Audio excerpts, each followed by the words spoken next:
कहानी कुछ इस तरह थी कि एक किसान ईश्वर से नाराज हो गया। नाराज़गी की वजह ये थी कि कई वर्षों से वो अपनी फसल काटता आ रहा था, लेकिन इस बार उसकी फसल नष्ट हो गई थी। उसे परमेश्वर पर बहुत क्रोध आया कि कैसे ईश्वर बने फिरते हैं। यदि मैं ईश्वर होता तो दुनिया में किसी की फसल नष्ट नहीं होने देता। अब इतना ज़्यादा घाटे की भरपाई मैं कैसे कर पाऊंगा? यहाँ तो मेरी लागत भी नहीं निकल पाएगी। मैं अपने बीवी बच्चों को कैसे पालूंगा?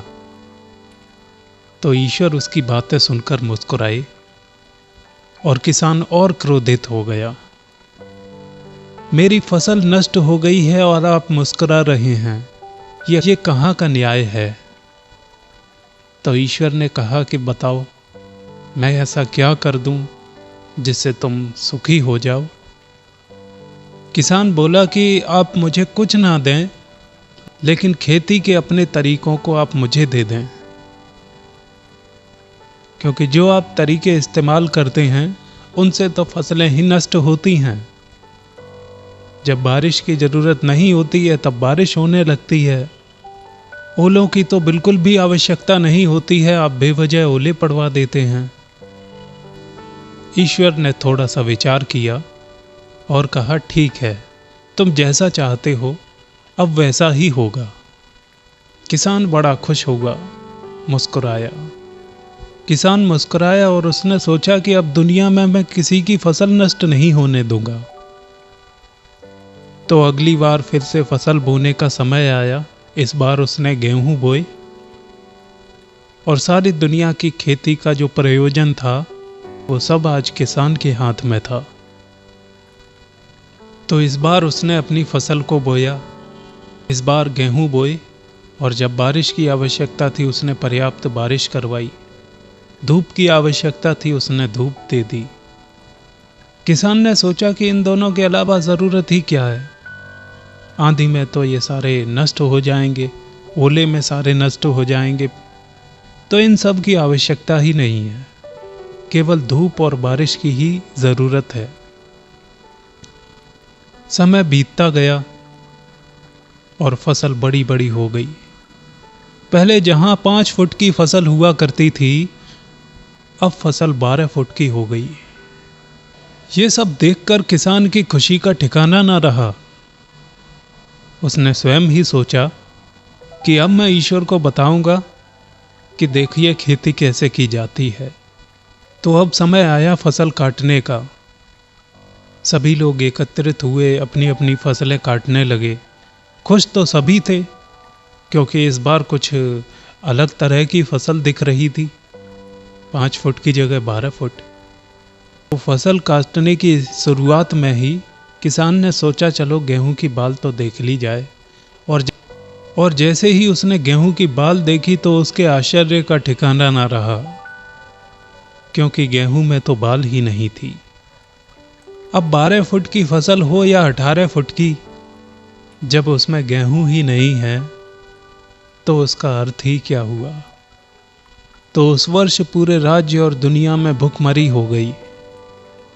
अब किसान मुंह लटकाए हुए ईश्वर से फिर से शिकायत करता है कि हे ईश्वर, ये क्या हुआ? ईश्वर फिर से मुस्कुराए। उन्होंने कहा कि तुम ही ने तो कहा था कि आप खेती का ही काम बस मुझे सौंप दें, मैं पूरी दुनिया में खुशियां ला दूंगा। मैंने तो इसमें कुछ भी नहीं किया। तो किसान को स्वयं के निर्णय पर पछतावा हुआ। ईश्वर ने भी कहा कि मैंने समस्त प्रकृति में हर किसी को ऐसा बनाया है कि वो हर मौसम झेले। बारिश, तूफान, आंधी, ओले, पाला, ठंड, गर्मी। जब एक पौधा ये सब झेलेगा तो वह एक बड़ा वृक्ष बनेगा, जिसकी जड़ें इतनी मजबूत होती हैं कि वो कईयों वर्षों तक ऐसे ही मजबूती से खड़ा रहता है। यही इंसान के साथ भी है। यदि तुम दुख और तकलीफों को झेलोगे तभी तुम एक मनुष्य बन पाओगे। यदि सिर्फ सुख और सुख तुम्हारे जीवन में दे दिया जाए तो तुम सिर्फ बीमारी और रोगों से घिरे रहोगे। तुम कभी मनुष्य जीवन का आनंद भी नहीं ले पाओगे। जब तुम भूखे होते हो तब तुम कोशिश करते हो कि मैं अपने पेट को भरूं, और जब तुम्हारा पेट भर जाता है तब तुम सोचते हो कि आगे की तैयारी क्या करनी है। तो सृष्टि में न सिर्फ मनुष्य, यही नियम सभी का है, और इसी तरह से प्रकृति की हर चीज़ का संचालन हो रहा है। यदि तुम अपने तरह से चलाना चाहो तो चला सकते हो, मैं इसमें कुछ नहीं करूँगा। एक घर को चलाने वाला मालिक होता है, एक जिले को चलाने वाला मालिक होता है, एक राज्य को चलाने वाला मालिक होता है, एक देश को चलाने वाला मालिक होता है। तो कहीं न कहीं इस दुनिया को चलाने वाला भी कोई मालिक होता होगा। वहीं इस दुनिया, इस सृष्टि, इस पृथ्वी से दूर इस सोलर सिस्टम को भी चलाने वाला कोई मालिक होगा। बात यहीं तक सीमित नहीं है।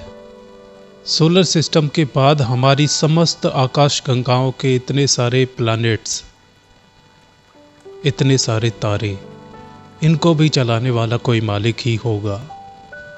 उसके परे इस समस्त ब्रह्मांड में अनगिनत तारे, आकाशगंगाएं, ग्रह, क्षुद्र ग्रह और ऐसे अनजान अरबों खरबों प्लैनेट्स पर जहां जीवन पनपता होगा, उस जीवन को भी चलाने वाला कोई मालिक ही होगा। यहां मालिक कह देना उस अतुल्य शक्ति के लिए ये एक शब्द मात्र है। तो जब एक इंसान दुख और तकलीफ में होता है, उसे ईश्वर से यही शिकायत रहती है कि हे ईश्वर, तूने मुझे ही क्यों दुख दिया।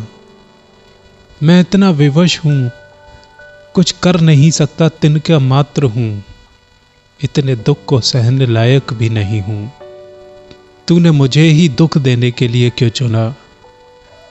यदि ईश्वर सबसे वार्तालाप करते रहें तो इस समस्त ब्रह्मांड को चलाने के लिए समय ही कहाँ बचेगा।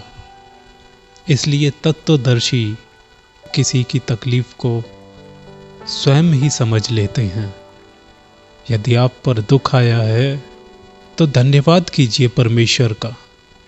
जीवन के दोनों पहलू हैं, सुख और दुख, जो पहले आ जाए।